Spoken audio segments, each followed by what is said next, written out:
Hello everybody, this is Brooke from The Vintage Gardener, and to all the new subscribers to my channel, thank you for joining me on this journey.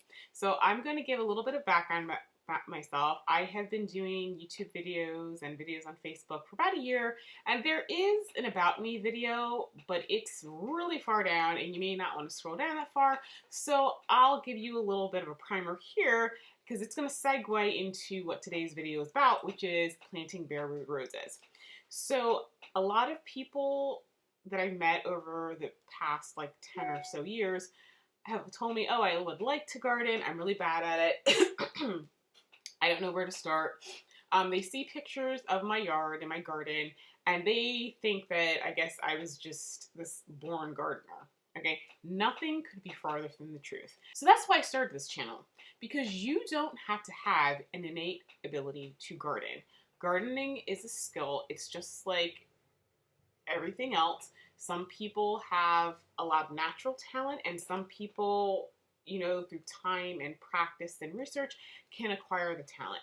And I was definitely one of the people who fell into the latter category. I was not a good gardener. I was not one of those kids who grew up out in the yard with their mom or dad or grandparents. As a matter of fact, I got banned from the garden at a very early age. I killed everything. I killed flowers. I killed large swaths of grass. I actually killed one of my mom's trees. I thought it was a tulip tree, but my sister tells me that it was a dogwood, and she, to this day, cannot figure out how I managed to kill the dogwood tree, but I did. And so my mom realized at a certain point in time that it was in her best interest to keep me away from all plants. So how did I get into gardening? Well, when I was in college, I'm not even sure how it happened. I think it was one of my spring breaks. I was up late, and in New Jersey at that time, this was the late 1990s. I'm 40, in case you guys wonder. I'm a lot older than I look. And Martha Stewart's show came on really, you know, like after midnight. And so at that time, she had like the gardening segment, and I first got hooked into it because I liked watching the baking. But then she had a gardening section, and I was like, okay, well, I mean, I like people's gardens, and I liked looking at gardening magazines, but I was like, I could never do this. And so when I started watching it, I realized that there was a lot more to gardening than just taking a plant and sticking it in the ground and waiting for it to, you know, to grow. There was things like soil and, you know, even things like fertilizers. And so when I started watching it, I was very intrigued. And so she was showing things like, you know, how your soil should look, how it should feel. Like, you know, for example, she did her own mix of soil and said, you know, when it's wet and you squeeze it, it should do like this. And so it was very, very interesting. And so when I got home and for the summer, my mom was, you know, gardening, I started paying a little bit more attention. I was like, you know, Mom, Martha Stewart says this about the soil. So then I was trying some of the things that Martha Stewart said and realizing that at my mom's house, the soil was not the best. And so I was telling my mom, oh, you know, Martha Stewart says you should do this, you should do that. And so we actually did it. And I do remember that we were doing like in bed composting. So, and all I remember is that the beds, the structure of the soil improved and the fertility did, because remember there was a section of garden where the next year the plants came back and they were gorgeous, and they had been kind of neglected actually, because my mom and I moved to Maryland for a little bit, and it was just because of the things that we had done. And so that kind of piqued my interest.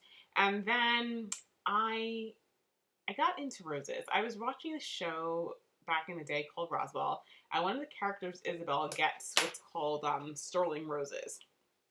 And I decided, oh, they're beautiful. I mean, it is a beautiful rose. It is extraordinarily finicky, and I do not recommend that you try to grow it. Just don't. I'm going to flash a picture because I know I actually found a picture from back in the day when I actually got one. And so I was hunting this thing down. I did find one. I think it was at Triple Oaks Nursery, and the person was just like, why on earth would you want this rose? And that should have been my first clue, but I didn't know anything. And so I started getting into roses, and I remember I went to this workshop at Laurel Laurel Oaks Garden Center, which is in Marlton. Triple Oaks is in it's in Gloucester County. I can't remember the town. And but when I went to Laurel Oaks, the West Jersey Rose Society was having a lecture, and they were, you know, talking about roses and all this other stuff. And I decided that I was going to be a rosarian, and that's a person who's like very knowledgeable about roses. Now, I still had not tried to grow anything, but I had decided that I was going to master roses, which are the most tricky plants to grow in some cases. I failed. I failed spectacularly. I would say that it was probably a good 5 years before I managed to, number one, get a rose. Actually, it was probably 4 years before I succeeded in getting a rose to survive an entire summer. Like, for example, if I bought it in May, get a rose to not only survive the summer, but then return the next year. So yes, I killed a lot. I can't even tell you the amount of roses that I killed. So I did a lot of research. I mean, about soils, about fertilizers, fertilizer types. You know, I ordered roses online. I ordered some, you know, true heirloom roses. I learned how to deal and treat plants with transplant shock. You know, it took me a couple years before I finally successfully got a rose that had transplant shock and got it to recover and thrive. And so everything that I'm telling you about roses is not something that, you know, I read on a blog or I saw some other blogger do it, and this is stuff that it was trial and a lot of error. We're talking like 4 5 years of solid killing everything. So that is that is how I got to where I am. And it, you know, learning all that stuff about roses, it's not just applicable to roses, because roses are a plant just like any other. So learning all that stuff about roses actually made me a better gardener, because it translates to, most of it translates to all plants. So if I'm giving you very wordy instructions on how to do something, it's just because I've learned the hard way that this is the way to do it that's going to succeed. So now that you know that, I'm going to show you how I plant my Desdemona rose that I got from David Austin. Hey guys, it's Brooke from The Vintage Gardener. Welcome back to my channel. So today I'm going to do some evening gardening. I bought 2 roses from David Austin, Desdemona, and I've had them soaking in water since Sunday because I haven't had time to get to them in order to plant.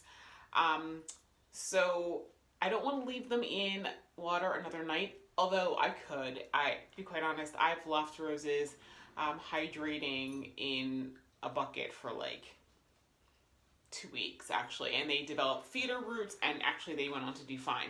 I don't really want to do that here. I want to start getting them acclimated to outside. Right now they're in my unheated foyer, so it's not like they're in the warm house. It's, you know, like I said, it's not heated, so it's not as cold as outside, but it's, you know, not as warm as inside. And right now the evening temperatures are going to be in the 40s. So what I'm going to do is I'm going to put them, I have a compost pile outside. Well, actually it's 2/3 compost, 1/3 topsoil. And so I'm going to heel them in. So what I'm going to do is I'm going to lay them on the ground, and I'm going to put dirt over the roots and let them stay like that. And tomorrow I will definitely be able to plant them. So let me turn the camera around, get my gloves on, and we'll go right outside the door, and I'll try to do this with a light, and hopefully you guys can see what I'm doing. Okay guys, so here are the roses. As you can see, I've got them on the tarp. And so now all I'm going to do is I'm just going to put this dirt right over top of the roots. Like so. And can you guys even see what I'm doing? Okay, here we go. There we go. Just going to cover the roots with the dirt.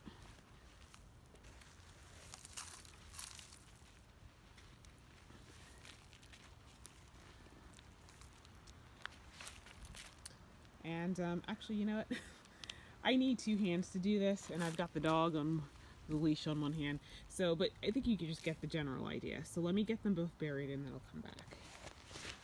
I have buried the roots. As you can see, you can't see them anymore. So I'll just leave them like that. Like I said, they've been soaking in water for a couple days. And this dirt is actually is damp. So I don't need to add any more water. And tomorrow morning, I'll get up and I'll throw these in the pots that I've got them. I do need to cut the roots back because they're very, very, very long and they're not going to fit in the pot. So I'm going to put them in the pot for now until I figure out where in the garden I'm going to place them, and then I'll put them in its final resting place. So I'll check in with you guys tomorrow. Gardener, this is day 2 of the rose. So here is what the rose looks like, and this is Desdemona, which is a blush rose by David Austin. Desdemona is a character from Othello, in case you were wondering. So I've got my pot here. I've filled it halfway with dirt, and I've got my drip emitters already in it, so I can water it. And so what I'm going to do is I'm going to cut this root down. So before I do that, talk about root and cutting them, let me give you a little bit of a primer as to plant roots. So plants have 2 different types of roots. They have like an anchor root, which is this big woody thing right here, and that kind of holds the plant to the ground. Then they have what's called feeder roots. Now the feeder roots on a plant, I'm trying to look and see if this one has any. They're like the little white filaments that you'll see like at the surface of a plant. And I guess, wait, here we go. Yeah, that one, this thing right here, I'll try to focus on like that. It's kind of like a feeder root. So as you can see, the bare root doesn't have it. You know, when they take it out of the ground, they take the dirt, those feeder roots are like white fine filaments, they get ripped off. So that's one of the things that causes plants to have transplant shock, because they don't have the feeder root. So these anchor roots can uptake water, but it's not really the primary way that plants get their nutrients. So since it doesn't have any feeder roots right now, like I'm going to cut these roots, but it's not going to hurt them because, you know, this is really what's aiding its nutrition. So I'm going to cut it down so that I can get it into this pot a lot more easily. And then I'm sure if you look at this plant, you see that there's kind of like a thing right here.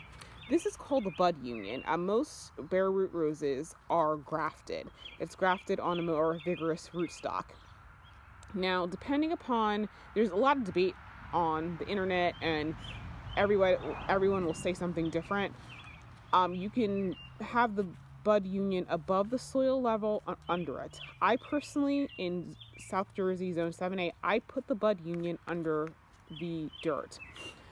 And once I finish planting it, I'm going to plant it now because it's getting dark. When we go back inside, I'll explain to you why I put the bud union under the ground. But for right now, I'm going to cut these roots down and get them in.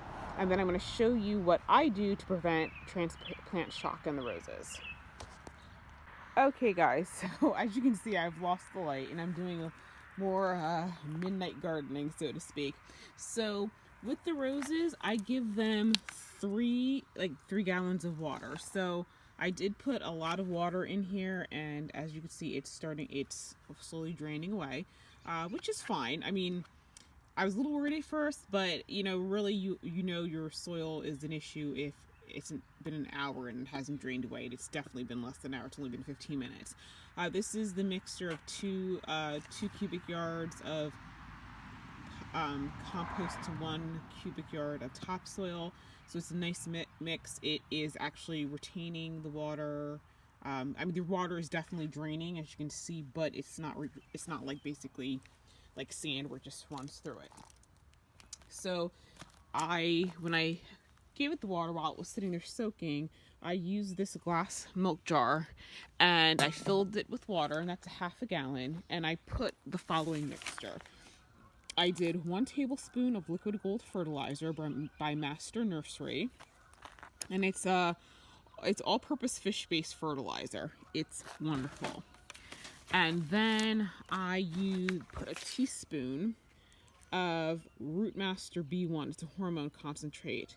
And so that's what I put in it, and I will be dosing them on a weekly basis. until I start seeing them put on like significant new growth. Well, actually, with the fertilizer, I'll be doing it once a week because it's in a container. With the B1, once you start seeing it, like, put out some new growth, then you can step it down to doing the root hormone once a month. So now it's getting dark and the little pooch is tired, so I'm gonna take him inside, and that's. Oh yeah, well, I'm gonna get once we get inside, I'm gonna explain to you about the whole bud union issue, and yeah, and then that should be done. There's two types of roses. There are bare root roses, and then there are own root roses. So what happens is, with bare root, they take a cutting from one rose and they insert it into the rootstock of another rose. There are two reasons they could do that. Number one, a lot of times the rootstock is very vigorous. It's for a very vigorous rose, and so it will root quickly and that sort of thing, and it will support the plant really well. The other reason for doing it is that in some cases, the rose that they're taking cutting from doesn't have that great of a root system, and so this is a way to help it out. The other thing is that I think it's in terms of propagating roses, it's probably easier to propagate roses by grafting as opposed to taking cuttings and developing your own roots. There are advantages and disadvantages. I mean, a lot of times with their rose, I find they tend to take off a lot more quickly, in my opinion, because they have that vigorous root system. The one downside is that the bud union is very susceptible. It's susceptible to diseases. It's also susceptible to extreme weather variations.